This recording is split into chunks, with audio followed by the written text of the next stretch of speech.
Негізгі мақсат елді ынтымаққа шақыру, жаштарды бір-бірімен таныштыру. Bizde mağara bölünböy bir okunaşımız деген ой пикир менен салымы кошкон жаштардын урматчылыгы менен ушул мероприятие болуп атат.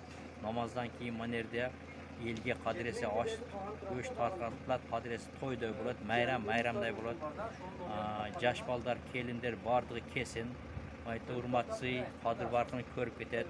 Bizde 1000ден ашык мороженое берилет жаш балдарга. Пахтакан дегендей батут бар.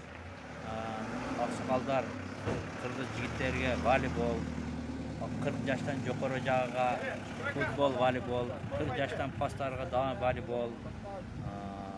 Мана эки стадиондо ойноп ошол ишиңиздерди бардык окуначыларды ушу жерге майрамдыкка чакырышабыз. Бардыгы даяр келип урматчылыгыңыздарды көрүп кетиңиздер.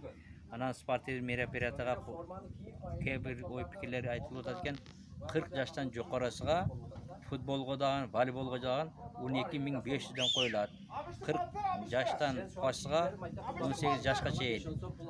Буларгадан 25.000 коюлуп туруп, волейболго 12.500, футболго 12.500 болот. Onu бардыгы каралган. Мына кызматчы балдар бардыгы кесеңиздер, урматчыны көрөт. Рахмат, Алла разы болсун укканыңыздарга. Тынчтык, аманчылык болсун, барака пайыз болсун. Бардыгыңыздар өмүрүңүздөр узун болсун. Рахмат.